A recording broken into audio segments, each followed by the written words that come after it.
Lads, lasses, and the rest of the masses, welcome back to another episode of The Grayscale. Now, in this series, we go through the last Chelsea game and weigh them on the scale from good moments to bad moments and assess what we did in that game well, what we did poorly, and what we can kind of look forward for the next game as well. I think this game was a very interesting one for multiple different reasons, some of them in our control, some of them out of our control. It was Chelsea 4, Benfica 1 in the end after extra time, and I will say that pretty much everything I'm going to be talking about today is a positive note.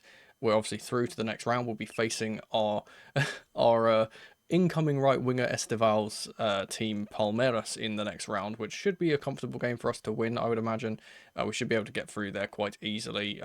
And yeah, another kind of positive result for us. A fourth win in a row against Benfica in a competition like this, in a competitive setting. And yeah, as I said, most of the things I'm going to be talking about today are quite positive. However, I'm going to start this video off with a bad because I want to get rid of the kind of negativity from the video and then start talking about all the things we can kind of, congratulate our team on. And I think anyone that watched my watch along last night, and for anyone that kind of watched the game with their eyes open, it's pretty clear what I'm going to be talking about here, and it's the referee. Um, you know, I have had I've had the most the most a joyous time talking about these guys every single week. It's my favorite hobby is talking about the referees, to the point where I even made a video, and I'll link this down in the description as well. It'll be on the end screen as well, and well, I made a video and my kind of first episode of the Grey Matters podcast where I basically spoke about how terrible the refereeing has been in recent times, and specifically in this Club World Cup, how awful it has been. This is another case of just quite downright hideous refereeing.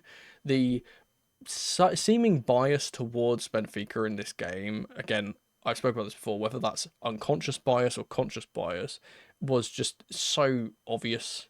Every single time they get slightly touched, they'd fall to the floor screaming and get a foul. Anytime our players got clattered into the back, there was nothing going. And yeah, it just culminates in this horrible, horrible kind of situation where, despite us being on top for the majority of the game, it always felt like there was going to be something that the referee did that's going to, affect the game and make us lose or make us not able to win this game. And eventually that did end up happening.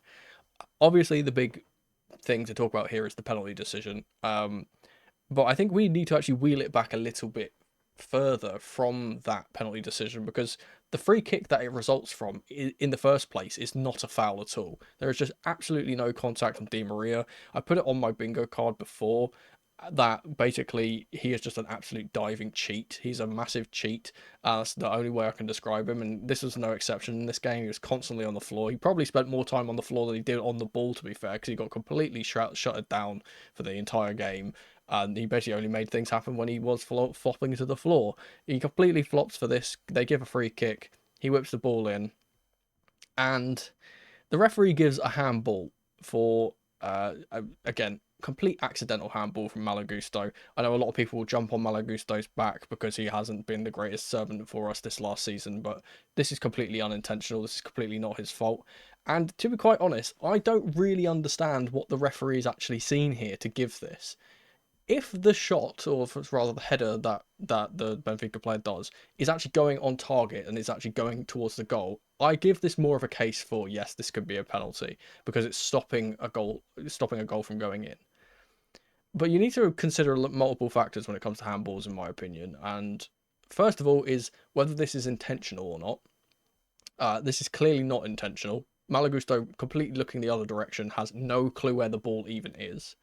You need to understand natural position of your body and how your body moves when you are jumping and things. And anybody that has any kind of knowledge in how gravity works understands that when you are falling, because your center mass is heavier than your arms are, when you fall, your arms go upwards. Your body comes down, your arms go up. When you are jumping, that's what happens.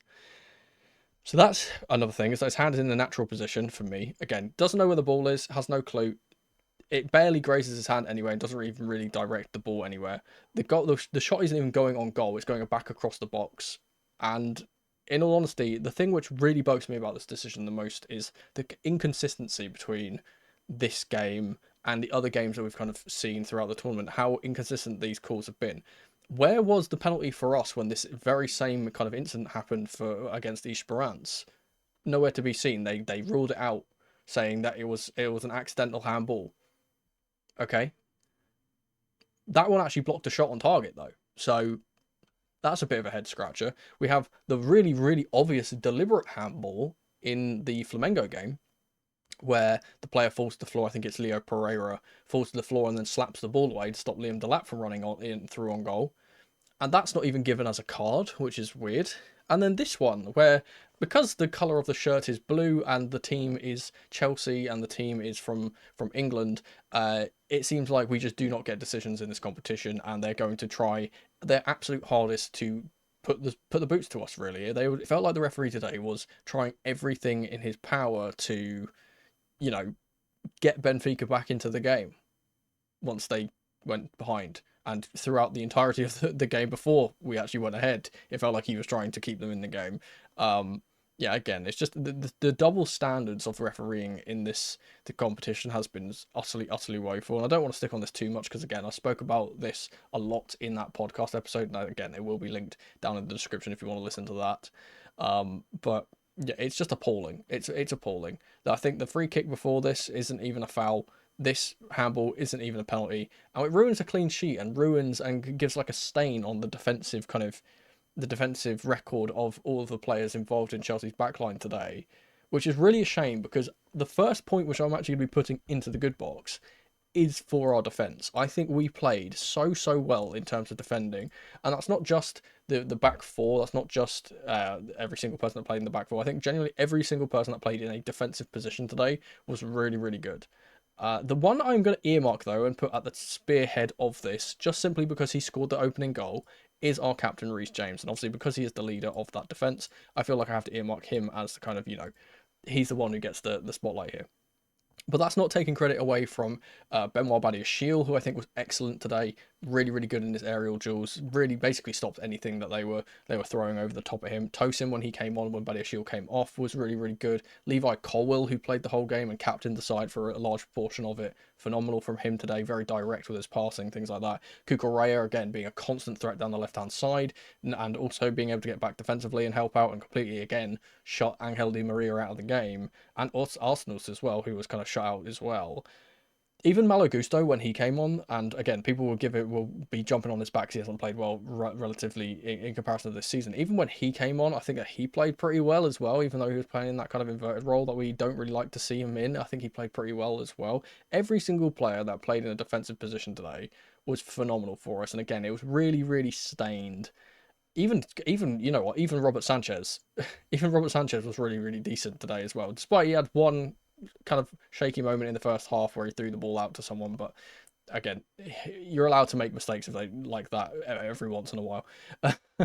But yeah, even him, I think he was good. Every single person in the defensive line today was phenomenal, and if it wasn't for this referee taking the matters into his own hand and just trying to get Benfica back into the game, we would have gotten another clean sheet and it would have been a really solid result for us. The other thing I should mention about the referees, and I don't think this is particularly the referee based, but it's just a kind of situation that happened in the game, and it feels kind of, it would be weird if I didn't mention it, is what was going on with that weird weather stoppage. Like, I understand this, that there is certain protocols the referees and the stadium staff and stuff have to follow when it comes to safety of the fans and or the performers. But when it's 4 minutes from the 90th minute, is it really necessary to stop the game for like 2 hours and then restart it for another 4 minutes? Is it really necessary?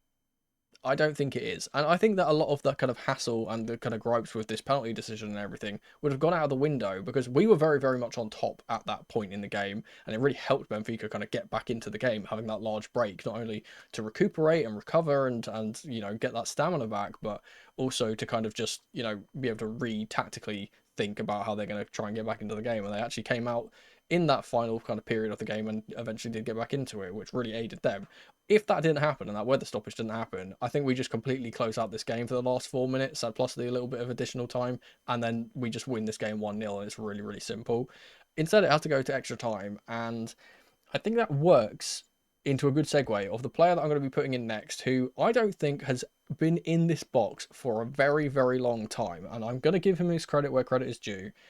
because he's a player that I don't particularly like and he's a player that I don't particularly care for, and that's Christopher Nkunku. He comes off the bench, and I've said this recently that now he is playing in this kind of more familiar position to him, where he's not forced to play as a centre forward now that we've got Delap, right? He's not forced into that centre forward position. He's playing in that kind of 10 role. He seems like a completely changed player, and even though he's still a little tiny bit lazy at times, and yeah, he's not going to chase after the ball crazily like all the time, he's still a really good technical footballer. We know that that ability is there. It just felt like he, throughout the majority of the season, he hasn't really cared enough to try. In this game, he comes off the bench and he makes an absolute phenomenal impact. Not only being the man who scores the winning goal late on in the second half of extra time, he's also involved as the hold-up player from a long ball from Sanchez when we go up the other end and score right at the end of the game with Kieran and Dewsbury Hall. He's the one that makes that happen with his hold-up play. And again, I think he was really, really good, just being that player that can link things up. And I think this position suits him more. And you never know, if he keeps getting these performances going on in the team, in the first team, and he's able to play in this kind of, this central role more, maybe the kind of narrative around Nkunku and whether he stays or goes changes slightly, because again, this is the not just the first time he's done this. I think in the previous games that he's played as well, he's come into this position, he's been pretty decent too. I think he's really found a home in that role, and obviously as we play so many games this season, we're going to need backup for Cole Palmer. He can't play every single game, he can't play every single minute of every single game. We're going to need players to play in that central 10, and maybe Nkunku's the solution to that. Obviously, we've been linked to Joao Pedro, who could probably play there too. That's another one we're looking for, and obviously he's kind of being touted as a Nkunku replacement. Maybe we can save money depending on whether Nkunku decides he wants to stay or not. But again, very good performance from him, and I think yeah, just in terms of just winning, scoring the winning goal for us is so important, and yeah, he deserves to be in the good box for this game. Next up, I briefly mentioned him there, so we'll talk about him now. It's Cole Palmer, and I think that this was a really, really good performance from him. He obviously plays the entirety of the game, plays the whole 120 minutes, and he was phenomenal today in terms of his just ability to get on the ball and make things happen. He was really, really unlucky not to score. I think Trubin in net from Benfica had a really, really good game, stopped him from scoring 2 or 3 times. Especially the one at the near post, which was very reminiscent of the Brighton goal he scored, the fourth goal he scored in the Brighton 4-0 hammering, where he scored 4 goals. It was very similar finish to that, and Trubin was actually smart to it, and he actually saves it saved it, so he stopped him from getting a goal. He does get an assist though, and does get on some of the rating sites and some of the kind of, in the fan votes and stuff, he does get player of the match for this game, because again, he was everywhere. He was constantly getting on the ball, and even he's playing in this kind of weird position because it's a slightly different tactics from Maresca, and we'll talk about that in a little bit as well. Again, he was just kind of central to every good thing that happened for us today. He was always the one playing the ball in behind for Cocoreo when he's making the overlap, or the player who's going to pick up the ball and switch it to the right side so Neto can get on the ball and go for a run. Even dropping as deep as going to the into the kind of midfield, the deeper midfielders, and kind of taking that position from Caicedo or Lavia and allowing them to go forward so they can get the ball under pressure and then turn and get us out. He was everywhere, genuinely everywhere, and we always kind of we've been saying this for a long time now, that obviously Palmer's been having this goal drought, obviously, and you can tell that he really does want to score. And that, again, this was a game where he definitely could have, whether if his shooting was a little tiny bit more accurate, or if Trubin was a little bit more off his game, he would have gotten a goal here. But his overall play today was so good. He was central to absolutely everything. And again, he eventually does get an assist, a very good assist, in the end. So he gets to go in the box here. And yeah, we got to talk about this goal drought, but I think throughout that kind of goal drought, he's still been a player that's played well. I don't think he's ever really been a player that's played poorly, particularly in there's a few games where I felt like he could have done more. This is a game where he really, stepped up to the plate and said, you know what, this is my team. I'm the one who's going to kind of make things happen. And that's what you need to get from your number 10. And that's exactly what he did. Next up is another candidate for player of the match, and I think he wins the official superior player of the match award from the Club World Cup here, and it's Moises Caicedo. Do I need to say the line? I think you guys can, at this point, you can recite the line with me. I say it so often. There are no more superlatives that I can say about Moises Caicedo. This guy is absolutely insane. Not only does he play, again, the whole 120 minutes, he does not slow down for a second. He nearly has his knee completely inverted the wrong direction. ACL, MCL, meniscus tear. That would have done that to any other player. This guy's made of steel. He gets up from that horror challenge, and again, really not sure why that wasn't more kind of, more of a kind of concern for the referee, but there we are. he comes off of that challenge and just turns into an absolute monster. He does get carded here and he will miss the next game, which is really unfortunate. I don't think he's going to particularly be needed as much versus Palmeiras though, so good time for him to get suspended. Yeah, just unfortunate for him to get suspended there. But again, throughout the whole game, he's everywhere. Again, he's another one who's involved in the Nkunku goal. He's the one who's up top in the left wing position trying to get a strike off, and his strike nearly beats Trubin. It's so close to creeping in, but then of course Nkunku is there to finish it. And yeah, throughout the whole game, he's just everywhere. He's the constant annoyance. He is a gnat. They call these types of players the octopus, right? He's the octopus because he's got so many arms and he goes so many places. But it's like, I would like to call him. He's just like, he's a mosquito. He's like, no matter where you go on the pitch, he will be there. You can't escape him. He is everywhere. He wins the ball back. He sets us on our counter attacks. He stops them from doing anything. And his forward pressing really helped us kind of control this game throughout the majority of it. If you actually kind of look at the statistics, and we'll kind of segue on here whilst I'm talking about this to the next point, which is Enzo Maresca. Giving him a good box for his tactics here. We'll bring the tactics symbol in as well.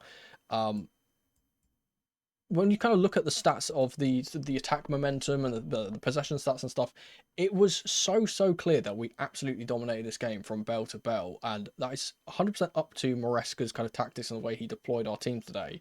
But credit to Moises Caicedo, as I segue here, for being the one that really led that press and really stopped them from having comfortable possession and stopped them from being able to play the way that they really wanted to.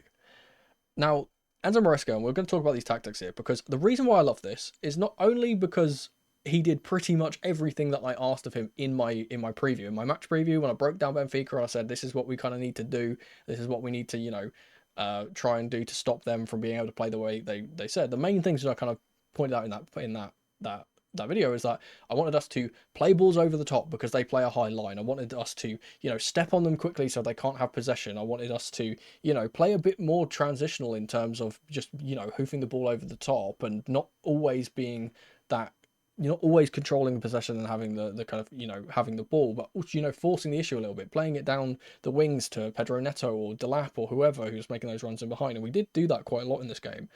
And more importantly, I think the way we controlled this game and obviously kept the possession obviously harms Benfica because they can't play the way they want to play by getting onto the ball and making those overlapping runs and getting those cutbacks that I spoke about. Obviously Cucurella and James were absolutely phenomenal in terms of their defending and stopping those from happening.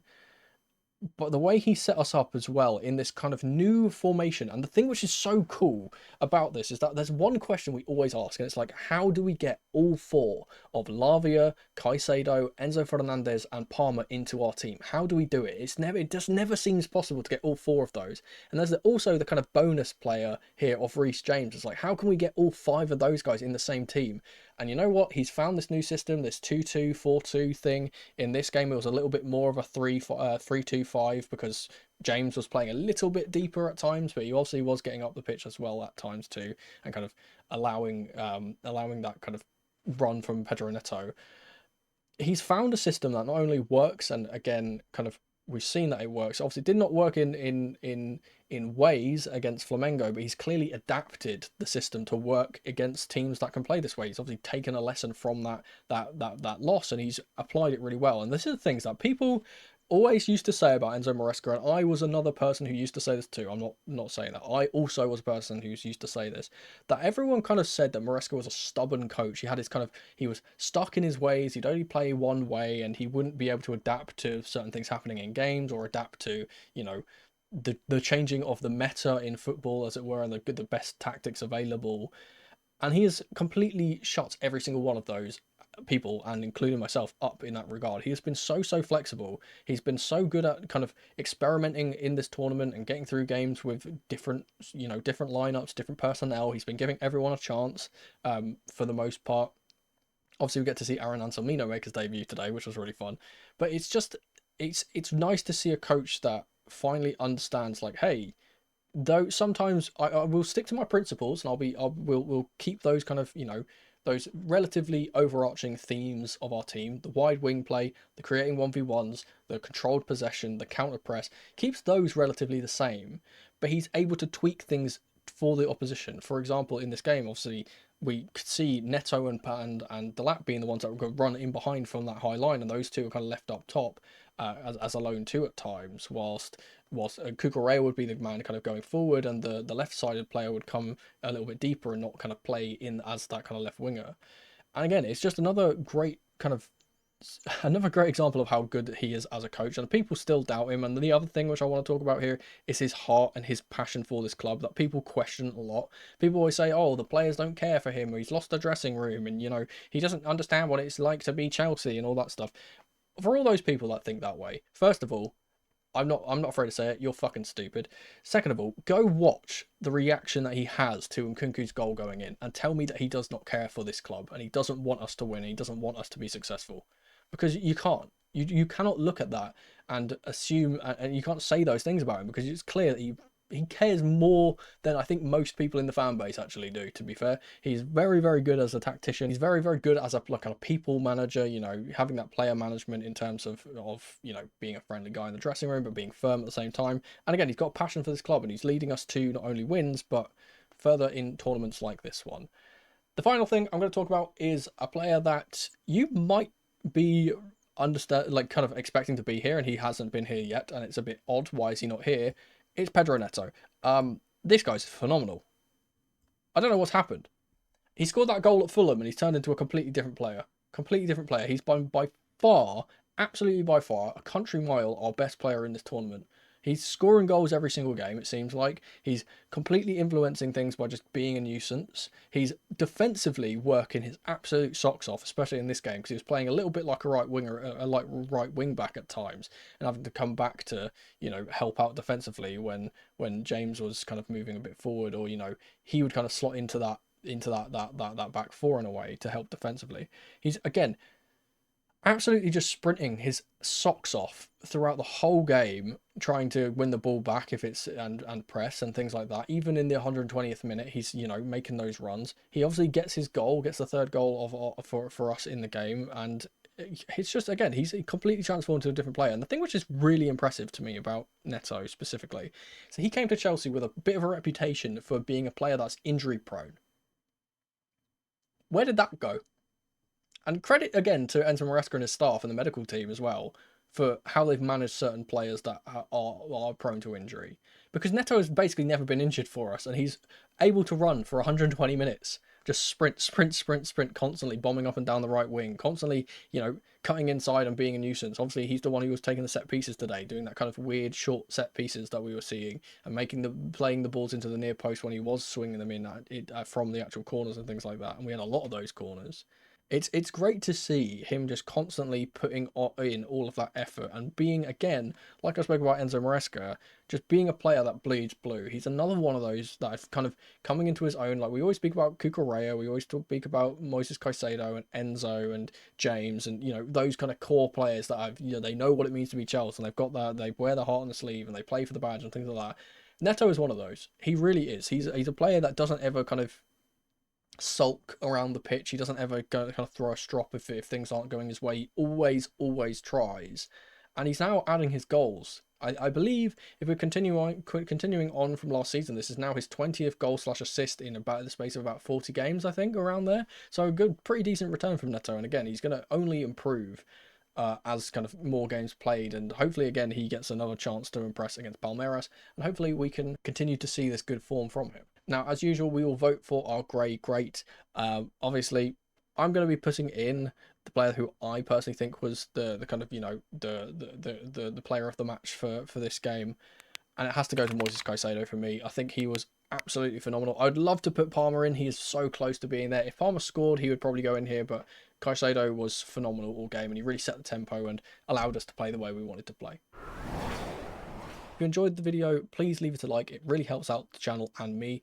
And if you want more content like this, remember to subscribe. It's the best way for you to get these videos into your homepage and be able to see them more often. So if you want more content like this, don't forget to subscribe as well. Thank you guys so much for watching as ever. And remember, football can be as simple as black and white. Something ain't right, I'm drowning in the ocean. I'm still alive, but I feel the fall in my ocean. I lost the fight and now I'm finally floating, but I still try to hide my emotion. Who am I? In pieces I've been broken. It's black and white, but my eyes are finally